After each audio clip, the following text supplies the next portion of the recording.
Hello everyone, it's Tombo for Tornado again, and I'm here to analyse the Horizon Zero Dawn 2 Forbidden West trailer frame by frame.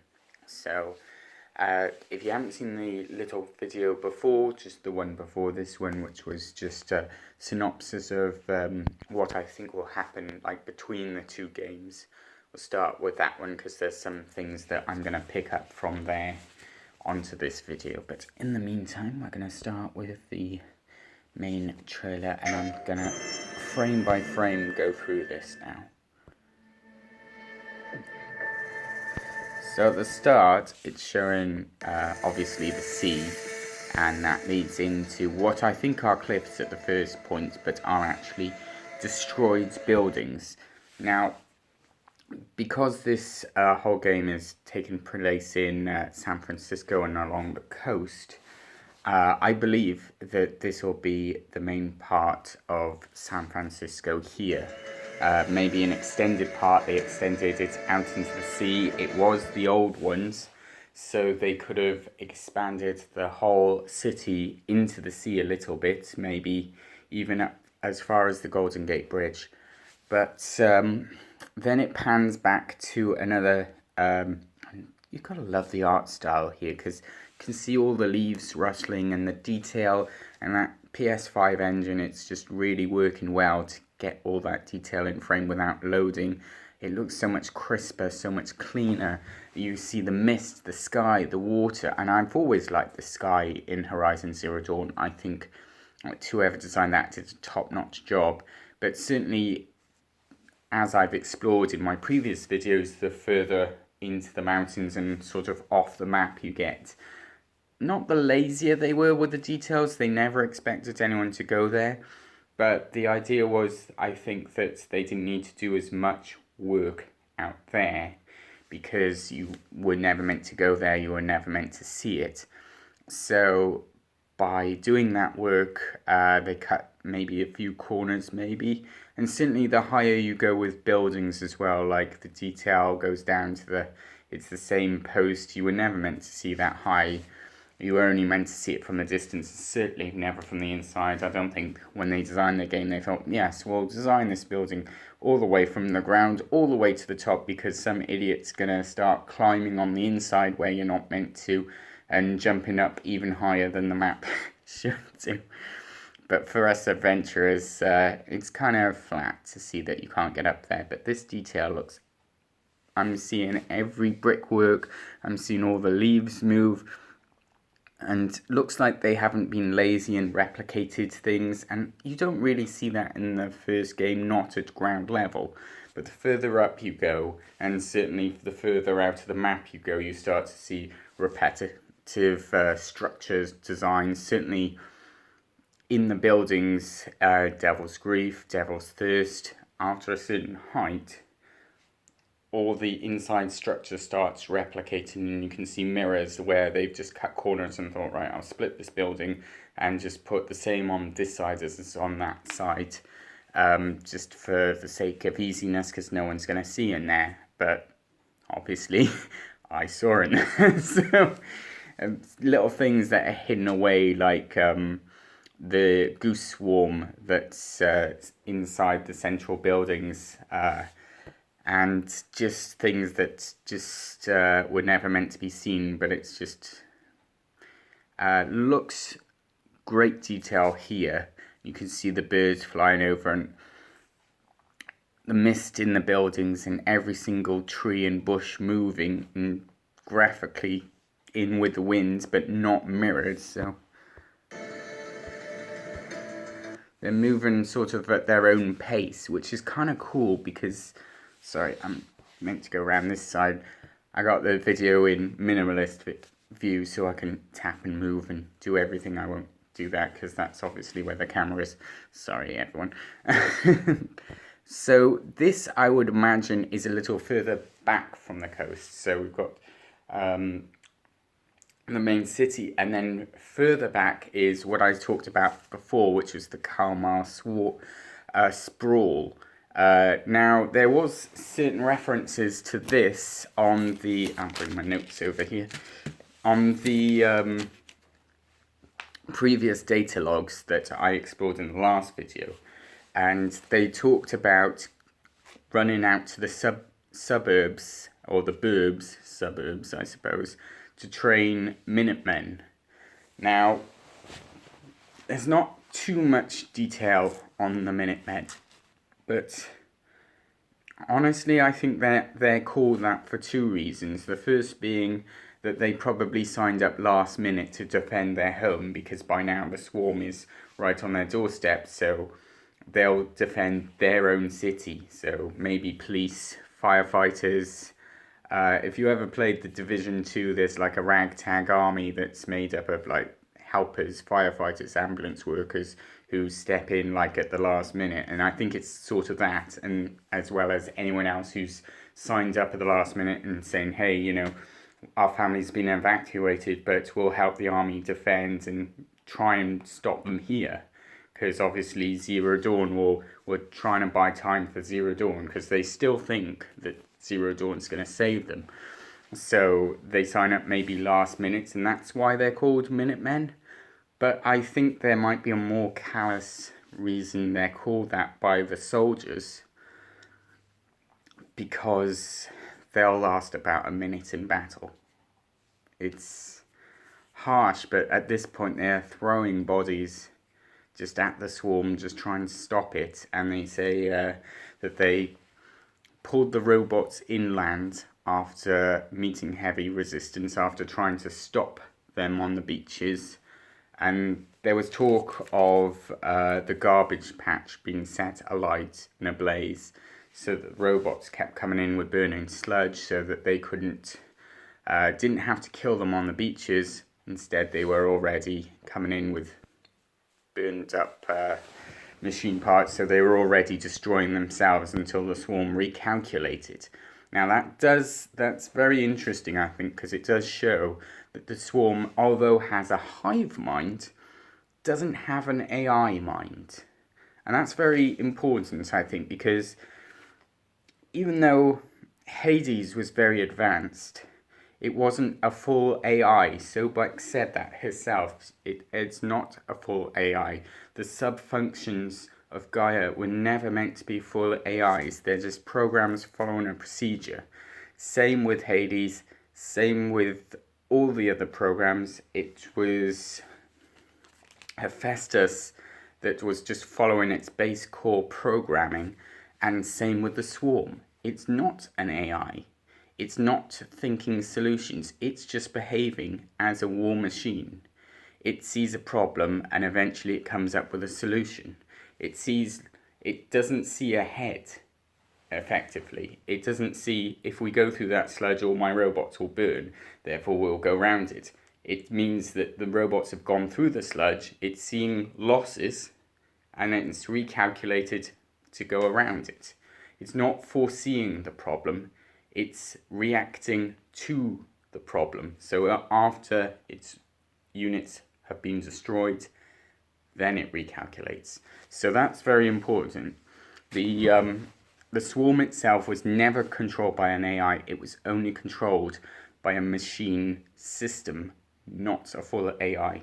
So just wanted to put that into perspective right there before we move on. So, Cowell Sprawl. We know this area took a huge beating during the war. They talk about EMP-ing the grid, dropping buildings, so we're probably going to see a city that's very spread out. Buildings have come down, things have been destroyed. Tall skyscrapers would have probably been knocked onto robots. And don't forget, the robots would be taking the most direct route to get through to the humans, to get through to the fuel, to try and destroy its enemy. So anything on the main roads would have probably been pulled down onto itself. EMPs, obviously that's going to affect probably data logs. We might not see any data logs at all in the Cowell Sprawl unless they were left behind by soldiers on the retreat. Anything like we saw, skipping ahead a bit here, but we saw the dragon spin round in the trailer. Now, we might not see that in the Kalmar Sprawl because it was EMP'd, or we might see it in a different part of the Kalmar Sprawl that wasn't really touched as much by the battle. So that's the outer area. So if we just continue. The old ones. Yeah, and then it cuts to the crashed plane that's in the trees and between the buildings, and there's a waterfall going down, and that's obviously smashed into a building. And of course, a lot of that hardware and machinery, anything that crashed, anything that was destroyed, they had to leave behind in their retreat. They couldn't recover it. There was no chance of, once the robots had gone past, there was no chance of recovering that. So anything lost at that time couldn't be recovered. Now, resources didn't seem to be a problem because they said that they kept printing barracks until the main force hit. So planes, tanks, weapons, guns, barracks, like planes, everything, anything that seemed to be limitless amounts of resources going into the fight, so they could do anything that they needed to do and print anything. But people, soldiers, people that are training, and just bodies to throw against the swarm just didn't seem to happen. And don't forget, anyone that died, the robots would roll over, absorb them, turn them into fuel. So the more that they killed, it's biomass, they converted it into a fuel source. So anything left behind, so this plane in the tree here, it's been left behind. Planes was certainly something I touched on before when I was going through the Enduring Victory chat I did. And again, I'll put that one down below in the description as I did with the other one. But yeah, they saw the most kills, I think, on Horus class. And just generally the machines in general, because they could fly high enough and do enough damage to the foundries and destroy enough machines. But again, it's people training. And the last time someone actually flew an aircraft was many, many years ago. They needed to retrain, and they just didn't have the time or the resources in terms of trainers and people. They certainly could print as many planes as they want, but to actually train people to fly them, to get them the knowledge they needed. So this one seems to have crashed. I'd like to see how the robots pulled them down from the sky, or if it just ran out of fuel. That was never really covered, aerial warfare against the robots. There's mentions of it in the text, and if anyone's seen another reference, because I've scoured the databases, but I've been going through this a lot recently, and maybe I missed something, but there's no real mention of how they destroyed the planes. Only that they were destroyed, and there was a reference before in another data point that pointed to how many times an aerial assault worked, but then they pulled out before the rest of the main assault force came to destroy them. So I'm guessing the Deathbringers maybe with the missiles up to the sky, probably that, but again, it's not really shown how low they were flying, and I'd like to see that in a little bit more detail. Gorilla, please put that more in detail for me. That'd be great, thanks. So this plane in the tree, so we'll pop on with the trailer.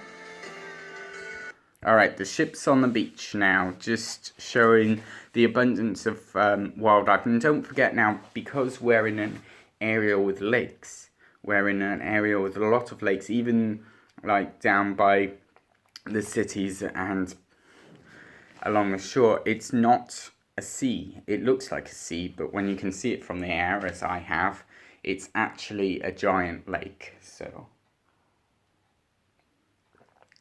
stay hydrated, people. So there's a lot more sea life, and we see sea life in general. Obviously there's fish and there's birds, and we always see fish and birds, but sea creatures and beach creatures, and I don't want to say, I think they're hermit crabs because they've got, but I can't say for certain, but Certainly interested to see more wildlife in this, and the palm trees as well. So maybe coconuts we can have and have a coconut bomb or something. But the ship on the beach now, that's cracked and looks like an old destroyer, maybe fixed up. Now don't forget there was a crashed plane used as a bandit camp in Horizon Zero Dawn, so maybe a destroyed warship would also be used as a bandit camp in this. It looks rather small, but it could be that there'll be a lot of ships on the coast, because don't forget they defended the waters with as much as they could, so any ships, any battleships, anything like that. And again, once it was destroyed, it would have been left behind, maybe washed up on the beach after the end of Enduring Victory. And all that was left inside, anything unfired rounds, unfired shells, any weapons would have been left behind. So it'll be interesting to see what the inhabitants of the Forbidden West have done with this leftover technology that's just been there. But we've got so much more to go, so let's carry on. Perished 1,000 years ago. Oh yes, I should say that as well. They perished 1,000 years ago. That's now been confirmed in my last video, and I should have remembered the person that said it, but I will put a special mention to them by putting their channel in the description below. Thank you very much. I think it was someone Jay. Sorry, I've been busy, but I will put your video, your channel in the description below. So thank you very much for that. And I'm sorry I couldn't remember your name. I should have written it down, but it's been busy. They're great cities. Turned to graves. So there we are. The Pelican goes underwater, and we start to see an underwater world, which was the first sort of glimpse we had that you can now go underwater. I think Horizon was sorely lacking an underwater section, that everything exists above the water, and there is a stealth element to being in the water. But the fact that you can now dive, and you can see like diving mask later on, and we'll talk a bit about that later on, I think it's a huge step. But first of all, I want to say this underwater city, again, California, anything left behind, and don't forget, it's an area of huge earthquakes, and the swarm rolled over it many years ago, so who knows what's happened since then. It might have been forced beneath the water, and part of the city submerged, maybe during the war, maybe after the war, maybe during an earthquake. Maybe some of these buildings were the ones that were destroyed. The EMPs might have sunk the city because it was being held by some sort of technology. There's a lot of different reasons, but it's all underwater, and it looks really good, very vibrant. You've got the coral reefs there. It's very colourful. It catches the eye. It draws in the eye. Then you've got swarms of fish rather than individual ones, which is nice to see, and it is an ocean, so you'd expect to see a lot of fish. And we're going to see different types of fish, because obviously these aren't freshwater fish. They're living in the sea, so it's saltwater fish, so you're going to see a different variety. But again, very basic, not because, of course, the AI program, what is it now? Artemis was responsible for the wildlife repopulation, because it was never given that order to extend to the higher species by us, by humans that were repopulating, because we never had the Apollo training. We were never shown how to, so it still has only basic structure of wildlife, nothing huge. But I would expect to see many, snapmaws, maybe some proper underwater robots prepared by maybe Hephaestus, maybe contacted Poseidon, and maybe they worked together on that as sort of sharks of the ocean, something a bit more, because let's face it, snapjaws are fairly common in rivers, and just general lakes, and they're pretty terrifying. But they're not that fast. I'd like to see something with a bit more bite to it. I want to see a Robo Jaws, alright? I just want to see a giant, like, shark robot. I mean, come on. I'd like to see something a bit more dangerous, I think would be the term there. But it looks beautiful and it's fascinating. In their place. And you can see the swarms of fish and different little fish. Came new life. And then the manta rays above it. But again, you see, it's only basic.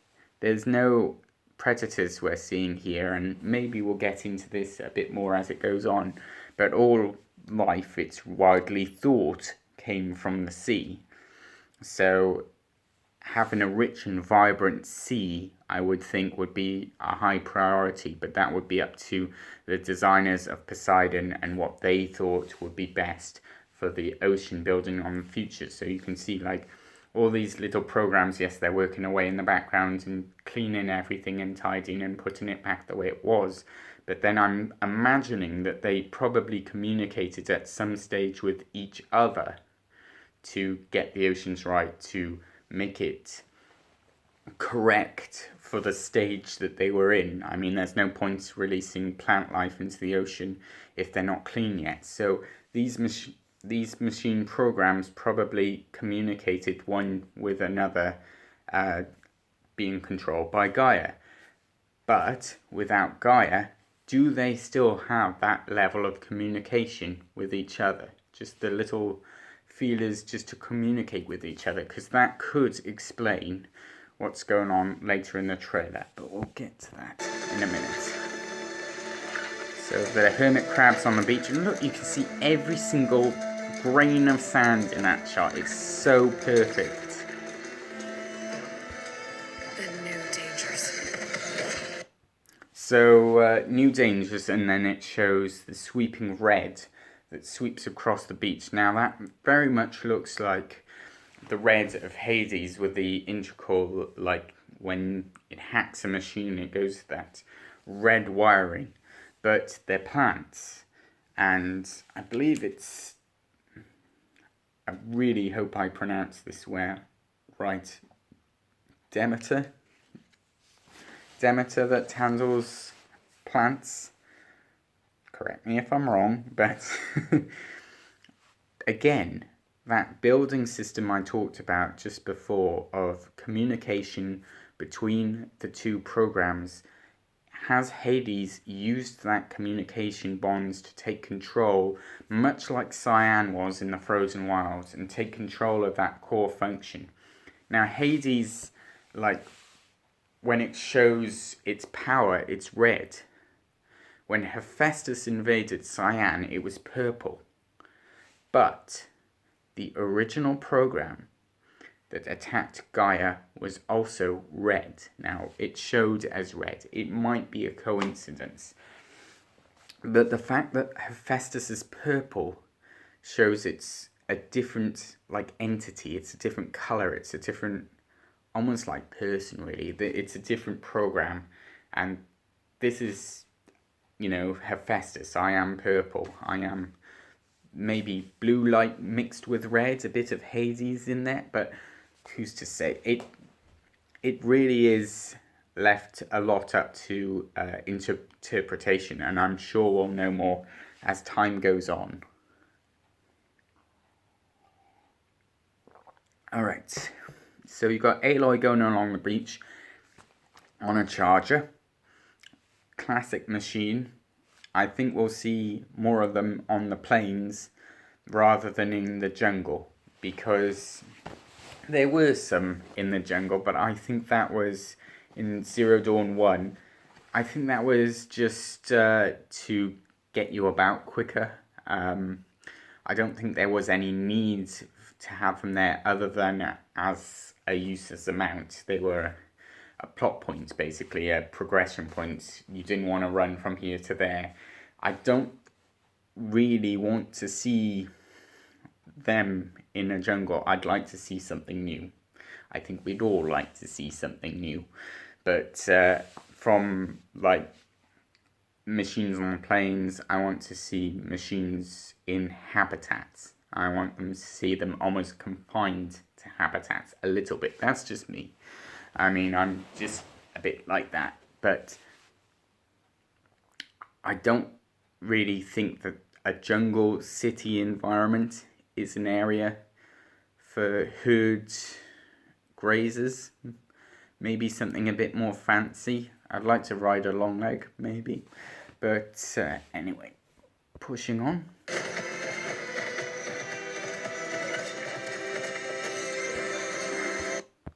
So the next shot is Aloy going into the Swampland and the fox. I must find a way to stop it. Or it will get worse and worse. So we're seeing quite a bogland, almost swamplands, like certainly you've got trees, you've got ferns, grass and moss, lots of moss, and it's almost like a bog or a swamp. And people say, oh, it's, you know, this forest area, it's overcast, it's almost looks like a haunted wood in America. Well, obviously it's in America, but you know, those old haunted wood with the almost like moss hanging down from the trees, and it's very close. Swamp looks kind of heated, like it's warm, marshy sort of turf. And this thing in the middle, people are calling it a turtle. I'm not sure it would be a turtle. It looks, well, it's had a lot of growth on it. So obviously it's been out of use for a long time. It's done its job and it's finished. That's its area done. Or maybe what it does is maintain an area over a long period of time, staying in the same spot. But it looks like it's only woken up to Aloy's approach, so no one's been there before. So I'm guessing this is an area without many humans in it, or next to none, or if they are, they know enough about the waters to know to avoid those machines. They can spot them somehow and avoid them. But I don't think this area is particularly habitable. I think there might be tribes that would be bandit tribes out here, but I don't see a population of people. I don't think it's an area where people would settle unless they were up to no good. So again, you can see the red fern moving into the water and actually onto the machine at one point. It's like hanging on the side in the top right part of the machine. And just going to boost that a bit just in terms of depth and brightness, and you can just see the fern just sort of rising out the water and latching on like it was infecting the machine. So is the fern not only killing the wildlife but also destroying, like corrupting the machine at the same time? And it looks very much like the ferns that we hide in when we want to ambush. So we get down in the red grass and we use our hair colour as our advantage to merge in. But it looks very much like that, and we saw a lot of that, and obviously that's cover in the first game. But was that a secret tie-in that this red is coming? I don't know, but that's this monstrosity rise out the water. So it does have the face of like a turtle. It has that sort of shell. It seems to have a lot of like pincer-like legs that it's like pulling out of the water and pushing down. So I would say more like a crab than a turtle maybe, because it seems to have that sort of pincer movement legs, and a lot of them almost reminds me a bit, well, of a horse. Almost imagine it pushed in a bit more. Those legs, it seems to like crunch along. I don't know. I mean, There's definitely red eyes. Red light means trouble, so that's not necessarily corrupted. There is that bit of red growing on it that's sort of infecting. I don't know if it's infecting the machine or it's just angry because it's been woken up. So.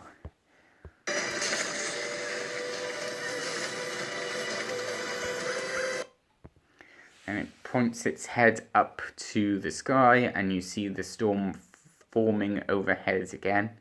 You can see the red clearly on its back, and like red ferns growing, and that's taking over from the original wildlife. So it's killing off everything else, and it's like the apex predator among plants, really. That was to cover the world in one type of plant. Eventually all life would die out again, so it's another apocalypse situation. But then we see the sky cloud over and turn red, or have a reddish whirlwind tint now.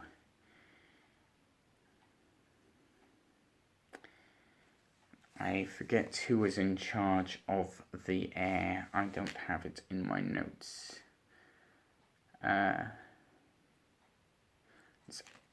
Arthur was the land. I forget who the air was, I'm sorry. But certainly again that overlap, is it, or are there all these programs connecting to help Hades in its goal to destroy your life, or is this a new threat from a new position altogether? Until it destroys us all. See some sort of, in the next shot we see the plains people pulling some sort of turnip out of the ground, and again there's all red around them, and strangely dishes that are like being smashed through. Again, this was probably part of the Pharaoh plague rolling over them and destroying everything in sight, and just taking them out just in general. So we got two new tribes, and this would be the first one. This is the Ataru. We did see the Ataru plains woman in Meridian who was honouring her friend, and we know from previous experience that during the Red Raids they tried to appease the king with a bountiful harvest. They said, look at all this food we've created for you. This is all for you. Please leave us alone. We'll give you all this food. And they slaughtered them. So I'm guessing there's not much.